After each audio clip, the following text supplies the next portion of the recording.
In this Service Please snack, Peigh talks about the power of community creation and how it was achieved at Trap Fruits, how the pandemic accelerated it, and the interesting challenge of servicing that community quicker than expected.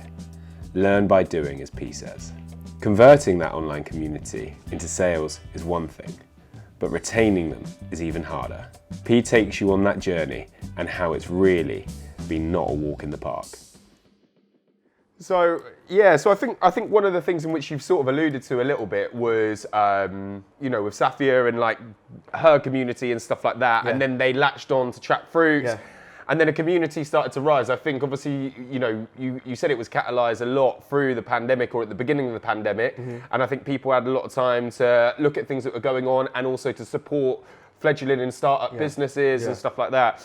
So I'd be intrigued to know that what's been the journey of nurturing that community and then actually turning them into sales. Because I think what's quite interesting for a lot of people, a lot of food, like for me, I have like sites where people can actively come to. People came to the market, they then know that you're there and stuff like that.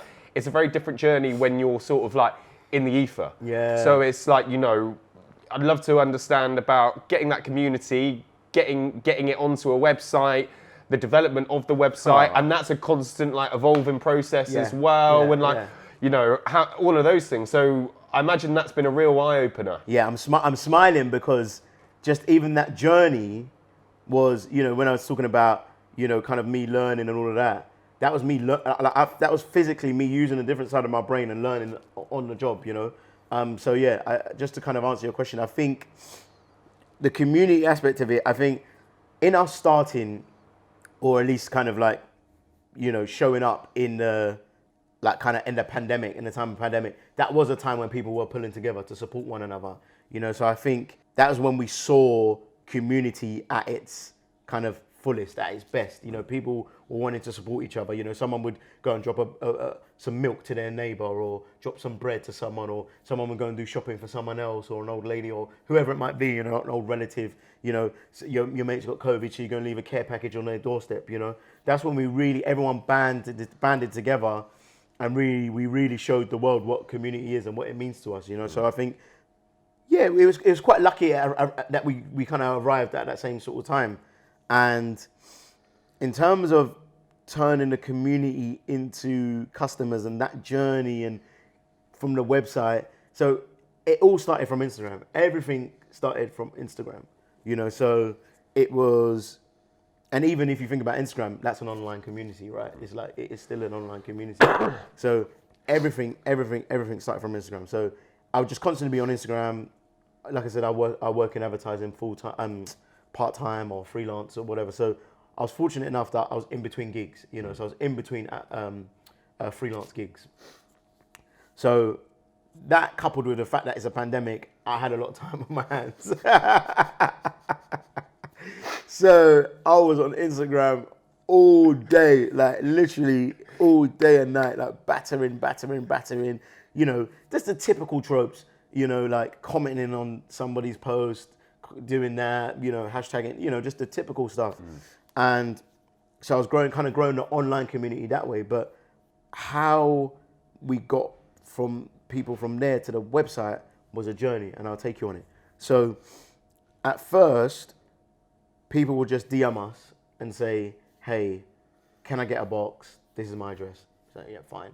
And it's quite manageable at that time because it's like 5 people, 10 people. So it's quite manageable to do that in your DMs. But then when it got more than 10, I was like, I'm losing DMs here. I need to somehow house all of these on one page. So I was like, okay, Peigh, how are you going to do that then? So I was like, okay, I know what I'll do. I'll do a question sticker. So on Instagram where you can ask a question.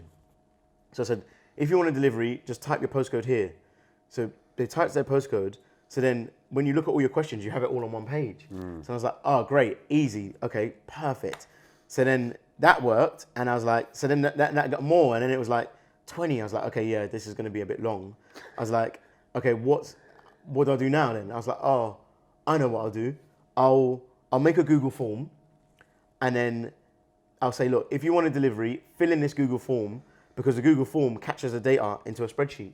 So then that was like ecstasy. That honestly, that feeling, I don't think I've had that feeling again since, in Trap Fruits. But that feeling was honestly, hand on heart, ecstasy. Because people would fill in the form and I could see the spreadsheet just live populating. Oh, yeah. Yeah. Because it just, like, I don't have to do it. I could just see it populating. And I would go to bed and go, oh my God. And then I'd wake up and say, oh, has anyone put more in? And I swear that, like, hand on heart, that feeling was like, oh my God, wow. So that kept happening. So that was actually our system for like, probably like 4 months, 4 or 5 months. And I was like, oh shit, okay, we need to like, the numbers are getting a bit. We need to switch it up. Yeah, we need to switch it up. We need to kind of retain these customers now. So it's like, okay, we need to kind of get them on a subscription model because they're just paying one off. So like, we need to kind of keep them. So then that's when it was like, okay, we need to make a site. And then went from there to a site. But because I had everyone's details already, I could just email them. I just did like an email, like, it's pretty crude because it wasn't even on MailChimp. I literally when I think about it, I was like, fucking hell, you just love hard work. I literally typed in everyone's email and BCC'd everyone. Yeah, and then they sent out an email. Yeah, that's what I did, bro. I was like, oh my, madness. I think in the pandemic, people had a lot of time on their hands. You didn't need to be that efficient in something. Yeah, bro. Yeah. So yeah, that's what I did, and then that was it. And then the website, it was on. I don't know. I know this might be a further question, but the website was on Squarespace, and Squarespace is not really that good and functional for e-commerce. Okay. It's not. So there was lots of different things I had to do so like, for example, on Squarespace, I had to, so another creative barrier. So on Squarespace, I was like, right, okay, here's all this data, but I need to put this data into a spreadsheet, So I was like, but what I was doing was I was manually, each week, every single Friday, I would download the CSV, then upload the CSV to an Excel spreadsheet, and then like clean up all the data a bit. So it's like, okay, I could kind of make sense of it all. But I was like, this is long. This is long. That there's got to be a way of something. Automating this, yeah. So then I found this app called, through talking to a friend who works in tech actually randomly, called Zapier. And so Zapier kind of does that automatically. It pulls the data from Squarespace, and then uploads it into the Excel spreadsheet.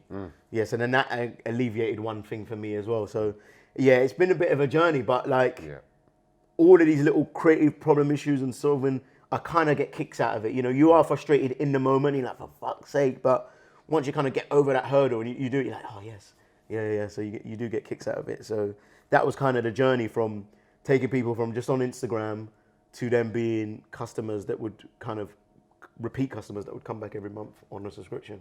And the iterations of the website, I imagine, consistently are changing and moving forward. So right now, as we're speaking to you now, I mean, I don't know when this will be out, but hopefully we'll have a new site. We'll have a new site by then because we're moving to Shopify. That's what it's for. Shopify is for e-commerce. That's where we need to be. That's where we belong.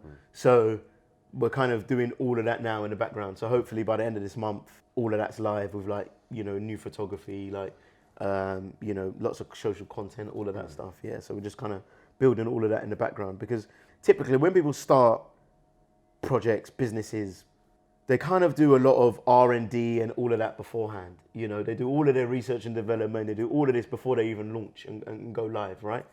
We did all of that in the public space because of when we started in the pandemic, it was like our hand was forced. It was like, you either do this now or you don't. It was like, people want this now. People want this right this second. You haven't got time to think about anything right now. You just have to do. And so because of that, all of the R&D and all of this stuff and the trial and error has been happening live.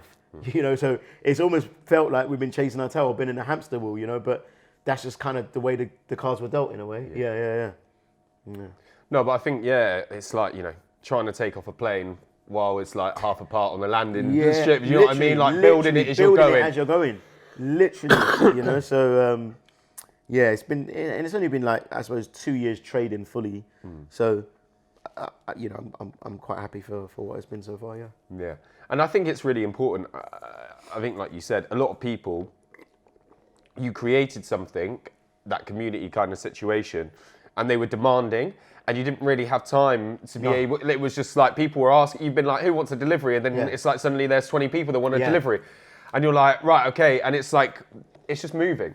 I think it's completely fair. Feet. Yeah. And I think a lot of people sometimes within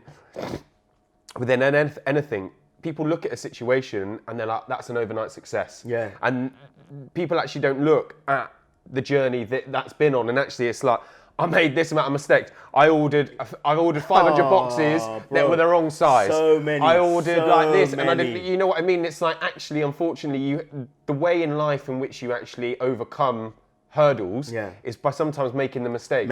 And you can try to. You can try to alleviate those as much as possible. Yeah. So ask your friend in tech, like, what's this thing? What's that? But the thing is, you don't have the time or the energy or whatever to ask everyone everything. Everyone, you don't. So it's like the only, exactly. You just have to get on with it, and that's. But luckily for me, and maybe when going back to your thing about transferable skills, I think one of the transferable skills is probably that just I'm a doer. And that's not come from advertising or that's not come from anything. That's innate in me. I could be doing anything, and I'm just a doer. Just do. And learn as you go. One of my mantras that I live by is learn by doing. It's just do it. Just do it. And then experience will kind of lead the way. Let experience lead the way.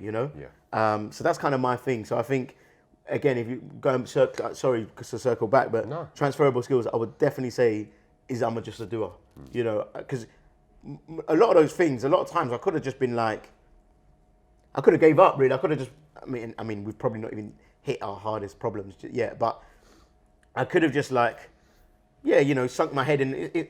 Listen, it's lockdown. I could have just sunk my head and just like ate popcorn and said, I'm chilling out, man. I'm watching Ozark or whatever, But there's just something innate in me that I can't help but just do, And again, there's pros and cons to it, because my mind's always racing, and sometimes I'm not present. Sometimes I could be on dates, and my mind, I'm not present in the date. I'm thinking elsewhere. So there's pros and cons to it, but I would say one of those transferable skills that really helped Trap Fruits was the fact that I'm just a doer. Yeah, definitely. Great. Yeah.